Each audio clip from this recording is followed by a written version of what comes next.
Itong mga dating sundalong ito, dishonorably discharged na ang intensyon, ginagamit lang talaga po para siraan po si Martin Romualdez. Di ba dinadawit si Martin Romualdez nito na nag-deliver sa dating speaker at saka siyempre sa ating Pangulong Bongbong Marcos. And dinamay niya siyempre yung mga congressmen na member ng prosecution panel laban kay Sara Duterte.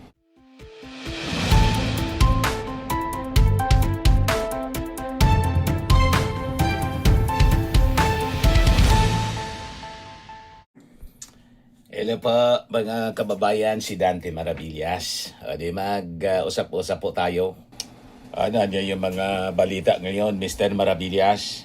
Ito po, si Representative Garin ng Iloilo, nag-file na rin po ng perjury cyber libel laban sa mga kargador, 18 bagmen sa Kakay Baligod. Patong-patong niya Mr. Maravillas na kaso. Patong-patong. At sabi po niya, retired Colonel Ariel Quirobin, naawa ako sa kanila.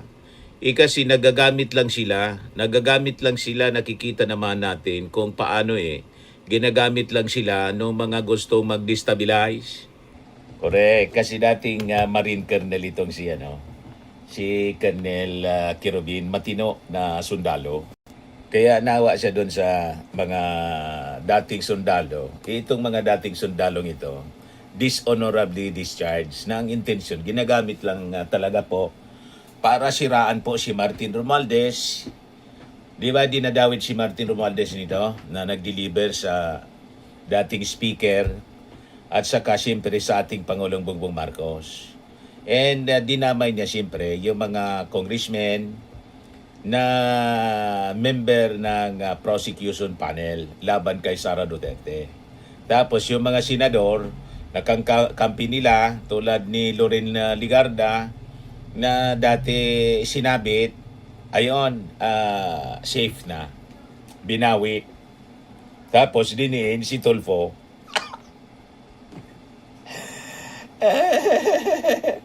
Lahat ito po, ang target si Martin Romualdez, damay-damay kasi si dating Speaker Martin Romualdez, malawak kahit nag-resign na siya Speaker of the House, malawak ang kanyang impluensya sa Congress.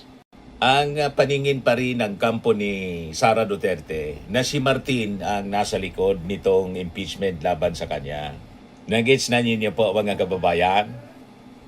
Na niya Mr. Maravillas yung development sa kaso ni Martin Romualdez, di ba niya finailan din ng kaso sa ombudsman.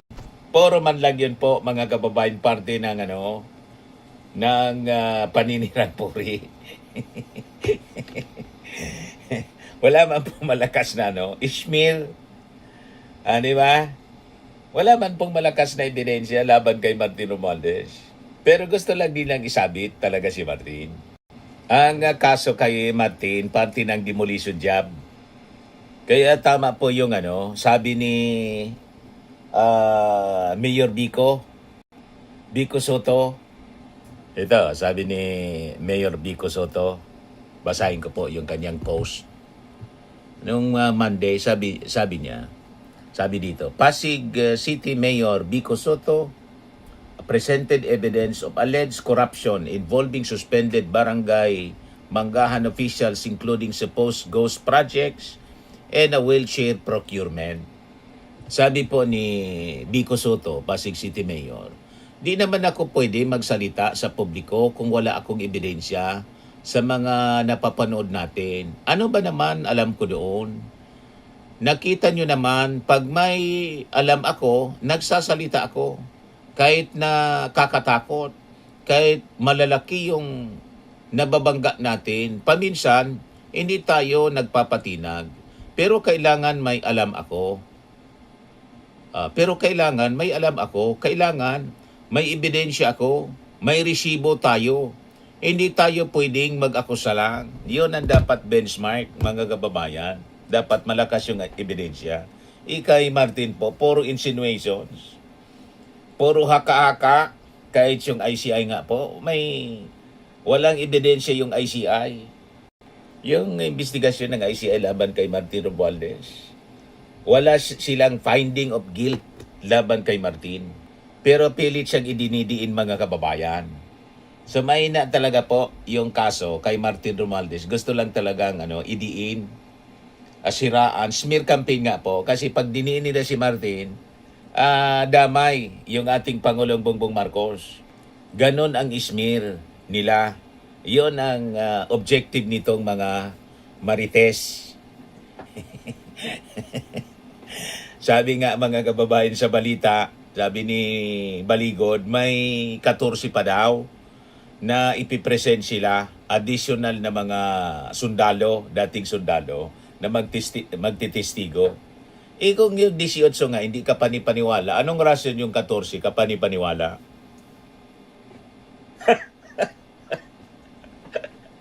Kahit gawin pa ninyo yung 100, kung ang mga testimony puro marites, di ba? Ayaw nga magpa-interview sa NBI na individual. Ayaw nila magpa-interview. Gusto nila, grupo sila para hindi po hindi ma-booking. Kasi pag individual po, magiging inconsistent. Pag naging inconsistent, magiging bagsak yung kanila pong narrative. Kahit nga po yung grupo sila, yung nakita ninyo, alata masyado, kino-coach talaga ni Baligod. Pagkatapos mismo ni Cayetano at ni Marcoleta doon sa kanilang moro-morong investigasyon. Mga oto-oto na lang mga kababayan ang maniniwala sa mga kwento nila. Kaya tama itong komentary na pinost ng isang netizen. I-share ko po sa inyo tungkol kay Martin Romualdez.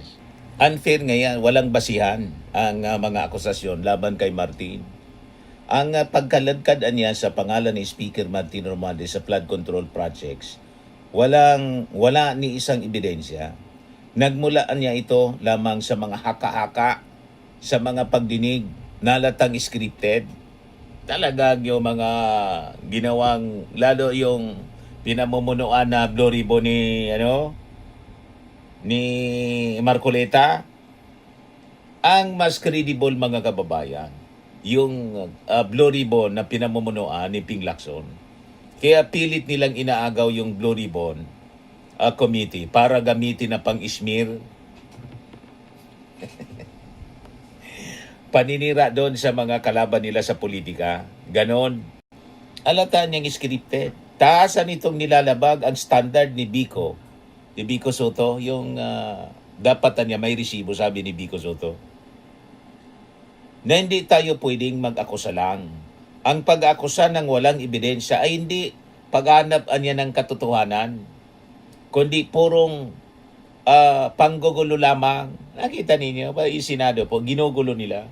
So sabi niya rito, ang pagpapatupad niya, pagpipili ng mga kontraktor at paglalabas ng pondo para sa mga flood control projects ay eksklusibong tungkulin at legal na responsibility ng Executive Department. Tama yung analysis niya. Partikular na ng Department of Public Works and Highways. Correct. Walang kapangyarihan at walang pakialam ang Kamara sa aktual na pagasta at implementation nito. Correct. Bukas sa investigasyon ang leader na walang itinataguan niya, walang kinatatakutan. Yun si Martin Romualdez. Bukas siya sa investigasyon. Mismong si Speaker Martin Romualdez niya nagpahayag ng buong suporta sa paglikha ng Independent Commission on Infrastructure para busisiin ang bawat proyekto at ito ay pinakamalaking patunay na bukas sa pagsusuri ang kanyang liderato. Sinuport niya to mga kababayan, yung pag-create ng Independent Commission on Infrastructure. So sabi niya rito, ang pag-asta niya sa mga pampublikong proyekto ay dumadaan sa maigpit na regulasyon ng bansa. Kaya ang mga pagbato sa kasalanan sa Kamara nang walang opisyal na ulat ng irregularidad mula sa COA ay hindi constructive accountability, kundi isang irresponsible, marumi at malisyosong uri ng politika. Ang paniniraan niya ay hindi naging mitsa ng pag-atras ni Martin Romualdez, kundi naging patunay ng kahandaan ng Kamara na mag-deliver ng mga empirical milestones na rumisbak at sumupalpal sa mga kritiko gamit ang hindi mabuburang mga numero. Pinakamataas na trust rating sa kasaysayan yung Congress nang si Martin Romualdez pa yung namumuno. Sa ilalim ng pamumuno, matatag na pamumuno at transparent na leadership ni Martin Romualdez anya, nakamit ng House of Representatives ang pinakang mataas na trust and performance ratings sa kasaysayan ng institusyon. Ito ang tunay na resibo ng tiwala ng taong bayan na hindi kayang tapatan ng mga troll farms o social media propaganda ng mga kritiko. Kaya pilit nilang ginigiba, mga kababayan, si Martin Romualdez. Di ba? Kasi sa kanyang leadership sa Congress, solid yung Kongreso, mga kababayan. At marami pong na-achieve. Kasi sa pag-iba nila sa Congress, gusto nilang gibain yung mga legislative, yung LEDAC agenda ng administrasyon, mga kababayan, para masira yung ating Pangulong Bongbong Marcos. Sa leadership kasi po ni Martin, ang daming naipasa under LEDAC na mga measures po. So yun ang kanilang pilit na ginigiba, mga kababayan, sa pamamagitan ng mga pagpapakalat ng mga fake news, attacking Martin Romualdez sa social media gamit yung kanilang mga trolls. So ang totoong accountability, mga kababayan, ay usapin ng resibo, hard data, at mga naisabatas na reforma para sa bayan. Pag tiningnan ninyo yung achievement ng Congress sa pamumuno ng mga kababayan ni Martin Romualdez, talagang makikita ninyo ang pagkakaiba. Kaya po, kahit anumang maruming laro, flood control sideshows, at mga gawa-gawang chismis, ang ibato ng mga kritiko, hindi nito kayang burahin yung katotohanan ng malinis na record at hindi mapapantayang ebidensya ng mga nagawa ni Speaker Martin Romualdez bilang leader ng Kongreso. Kaya sabi nga dito sa report, mga kababayan, ng Philippine News Agency, basahin ko na lang sa inyo po. Yan o. House-crafted laws sa ilalim ng leadership ni Martin noon. House-crafted laws that made life better for Filipinos. Speaker Martin Romualdez said the House of Representatives worked hard and made change real, crafting and passing legislation that improved people's lives. We choose purpose over politics, sabi niya. Service over self, in action over excuses. He reported that from July 2022 to June 10, 2025, yung House members filed 11,557 bills and 2,393 resolutions. You see? And passed 1,565 measures, enacted 287 national and local laws, in process an average of 29 measures per day in 188 session days. Ganon tindi ang performance ng Congress noon sa panahon ni Martin Romualdez. But let me be clear, sabi dito sa report ng PNA, this is not about volume, this is about value. Ang tanong, may silbi ba? May silbi ba sa tao yung mga craft na batas? He said that the House secured the country's sovereignty through the Philippine Archipelagic Sea Lanes Act, the Philippine Maritime Zones Act, and the Self-Reliance Defense Posture Program. Lahat ito na ipasa sa panahon ni Martin Romualdez, mga kababayan. We protected our farmers through the Anti-Agricultural Economic Sabotage Act and revived forgotten industries through the Salt Industry Development Act.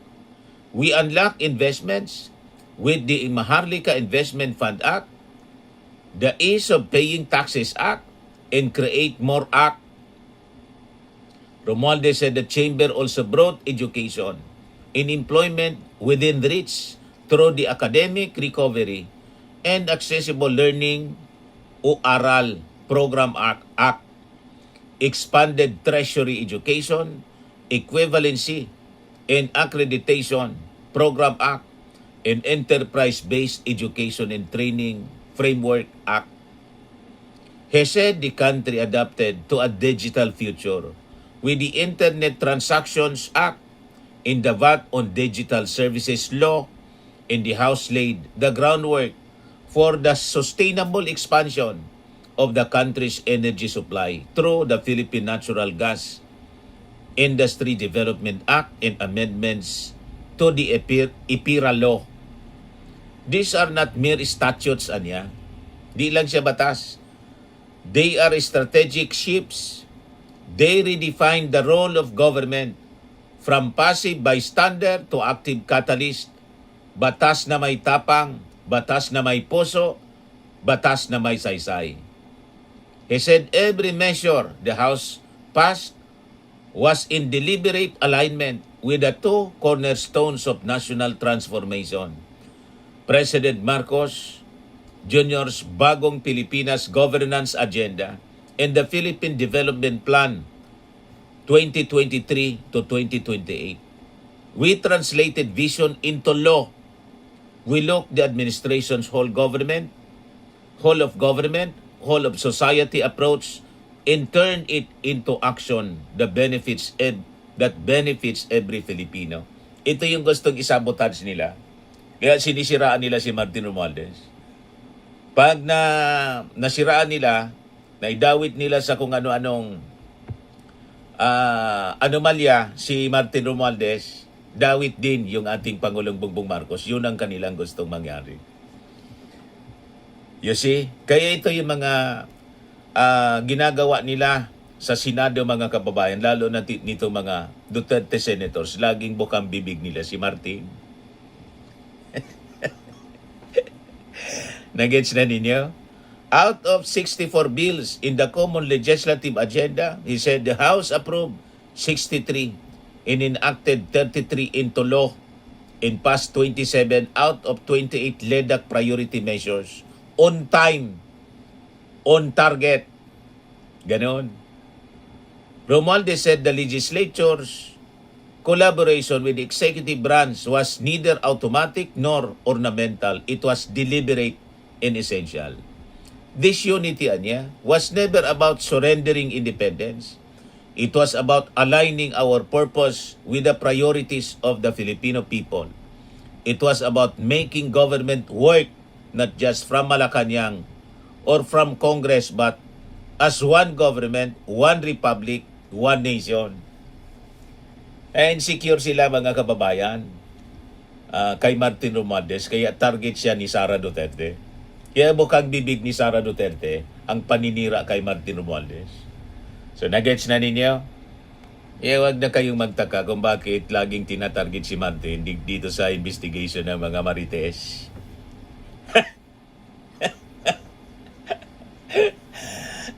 May 14 pa daw na ipipresent. Yung 18 nga, mga kababayan, hindi ka panipaniwala. Yung 14 pang idadagdag nila. Huwag kami mga Marites. Kaya tama itong sinabi ni Colonel Quirobin. Naawa ako sa kanila kasi nagagamit lang sila. 18 maleta boys, nagagamit lang, nakikita naman natin kung paano ginagamit lang sila nung mga gustong mag-destabilize. Ayan ang katotohanan yan, mga kababayan. Ayan man lang po yung ating short video ngayon. Ako po si Dante Maravillas. Bye-bye po. God bless.